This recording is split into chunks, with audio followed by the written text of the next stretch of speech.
Shalom saudara yang dikasih dalam Tuhan. Puji Tuhan. Hari ini saya bersyukur karena masih boleh menyapa setiap umat Tuhan dimanapun Bapak Ibu Saudara berada yang mendengarkan firman Tuhan melalui program Bible and Coffee. Nah saudara yang dikasih dalam Tuhan, kita akan sama-sama kembali merenungkan firman Tuhan. Kita berdoa, kita datang kepada Tuhan.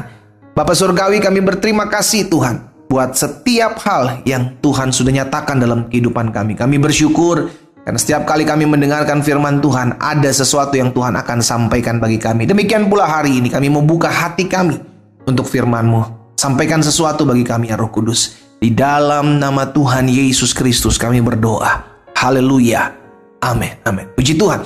Saudara yang dikasih dalam Tuhan, ada satu perkataan Tuhan Yesus ya yang mengingatkan kita dengan bahaya kecewa ya. Bahaya dengan rasa kecewa. Orang yang memiliki rasa kecewa itu akan melukai hatinya, dan orang yang hatinya terluka, saudara dikasih dalam Tuhan, itu akan mundur dan dia akan mengalami suatu hal yang berubah dalam kehidupannya, dimulai dari hati yang kecewa. Itu sebabnya Yesus pernah mengatakan hal ini kepada orang banyak ketika Yesus ada di kampungnya ya. Perhatikan dalam Matius 13 ayat 54 sampai dengan ayat 57. Setibanya di tempat asalnya, Yesus mengajar orang-orang di situ di rumah ibadat mereka. Maka perhatikan, takjublah mereka dan berkata, dari mana diperolehnya hikmat itu dan kuasa untuk mengadakan mujizat-mujizat itu? Ayat 55, bukankah ia ini anak tukang kayu? Bukankah ibunya bernama Maria dan saudara-saudaranya Yakobus, Yusuf, Simon dan Yudas? Dan bukankah saudara-saudaranya perempuan semuanya ada bersama-sama dengan kita? Jadi dari mana diperolehnya semuanya itu? Ayat 57, apa yang terjadi pada orang banyak saat itu? Lalu mereka kecewa. Dampaknya apa? Dan menolak dia. Maka Yesus berkata kepada mereka, seorang nabi dihormati di mana-mana, kecuali tempat asal sendiri dan di rumahnya. Saudara yang dikasih dalam Tuhan, hati-hati dengan rasa kecewa. Kenapa seorang bisa kecewa? Karena ada begitu banyak pertanyaan-pertanyaan dalam pikirannya yang mempertanyakan kenapa, dan kenapa. Sampai akhirnya rasa kecewa itu kecewa terhadap Tuhan. Wah, itu bahaya sekali.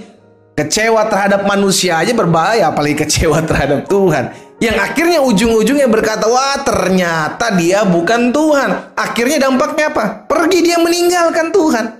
Karena beranggapan apa? Dia memaksakan keinginannya untuk terjadi dan Yesus Tuhan lakukan dalam kehidupannya. Ya nggak bisa. Kalau orang terlalu tinggi berekspektasi, saudara yang dikasih dalam Tuhan, maka siap-siaplah engkau kecewa. Makanya dalam kita mengikut Tuhan, izinkan Tuhan lakukan bagiannya dalam kehidupan kita.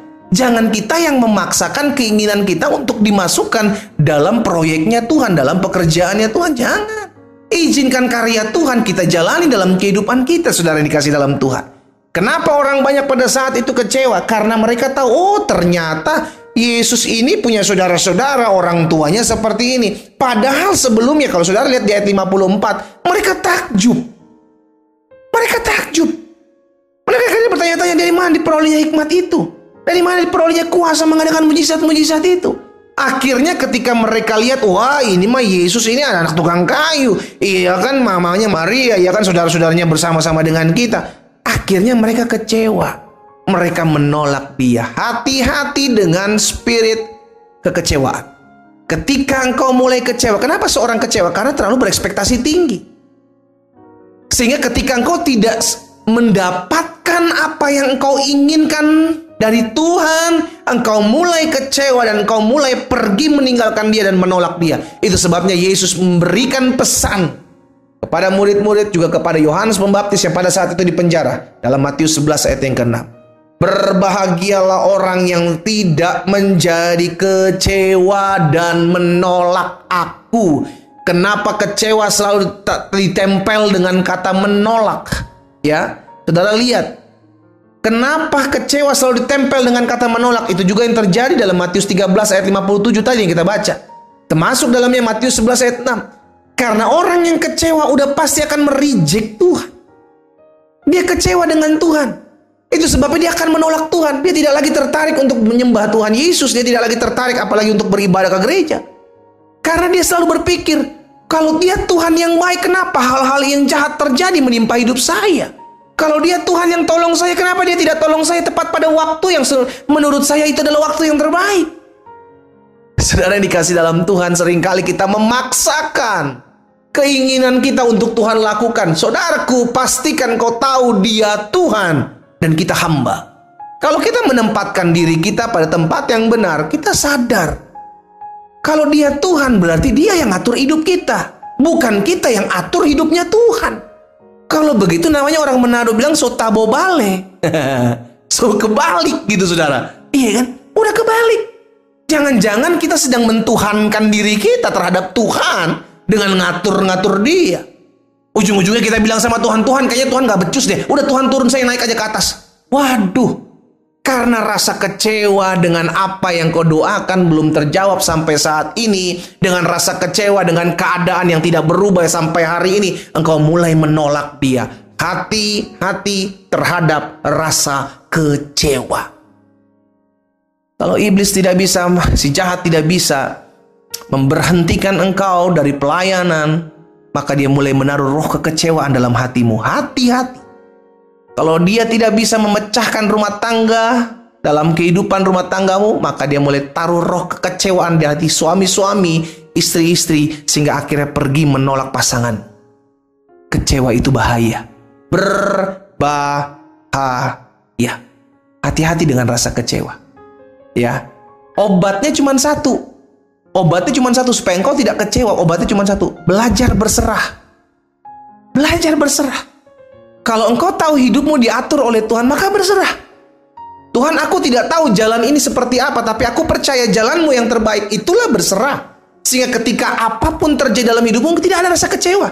Aku tahu Allah sanggup melakukan segala sesuatu untuk mendatangkan kebaikan dalam kehidupan. Aku tahu Tuhan sanggup memutarbalikkan keadaan. Itu yang dikatakan oleh Sadrak, Mesak, dan Abednego ketika akan dilempar ke dalam dapur api. Dia berkata kepada raja pada saat itu, jika Allah yang kami sanggup, kami puja, sanggup menolong kami, melepaskan kami, maka dia akan melepaskan kami dari tanganmu ya raja. Namun jika tidak, maka kami tidak akan pernah sujud menyembah pada patung Tuanku raja. Mereka berkata, kalau memang Tuhan sanggup, Tuhan akan lepaskan. Tapi kalaupun tidak, maka kami tidak akan pernah goyah iman kami. Seperti itulah berserah. Sehingga tidak ada rasa kecewa dalam hatimu. Saya mau berdoa hari ini. Engkau yang mungkin hari-hari kecewa terhadap Tuhan. Oleh karena Tuhan belum menjawab doamu. Dan kau berkata, kalau Tuhan sanggup buat sesuatu, ayo buat dong. Sadarilah bahwa kita itu hamba, bukan Tuhan. Izinkan Tuhan yang mengatur hidup kita. Bukan kita yang atur-atur Tuhan. Jika engkau sedang mengalami kekecewaan dengan Tuhan. Dan kau rasa ini adalah dirimu. Dimanapun kau berada. Saya mau berdoa buat saudara. Bapa, dalam nama Yesus, aku berdoa saat ini. Dimanapun umat Tuhan berada. Mungkin di hati mereka ada rasa kecewa dengan Tuhan. Mereka kecewa karena sampai hari ini mereka belum disembuhkan. Mereka kecewa karena sampai hari ini belum memiliki keturunan. Mereka kecewa karena sampai hari ini rumah tangga mereka belum dipulihkan. Mereka kecewa karena sampai hari ini mereka belum mendapatkan pekerjaan. Bapa, hamba berdoa Roh Kudus berkarya dalam nama Yesus. Sehingga setiap hati yang kecewa hari ini dijamah Tuhan, dilawat Tuhan. Hari ini kami mengizinkan Roh Kudus berkarya dalam hidup kami masing-masing. Oh Tuhan, balut setiap hati yang kecewa. Tuhan, pulihkan setiap hati yang kecewa. Di dalam nama Yesus, dimanapun mereka berada, Roh Kudus berkarya. Sehingga roh kekecewaan itu digantikan dengan damai sejahtera mulai hari ini. Dalam nama Yesus, hamba berdoa, pulihkan setiap hati Allah. Pulihkan setiap jiwa. Di dalam nama Tuhan Yesus, hamba berdoa. Amin. Saudara yang dikasih dalam Tuhan, mari datang kepada Tuhan. Izinkan Tuhan yang memerintah dalam hidupmu. Karena sungguh apapun yang Tuhan buat dalam hidup kita, itu sungguh amat baik. Tuhan Yesus memberkati kita.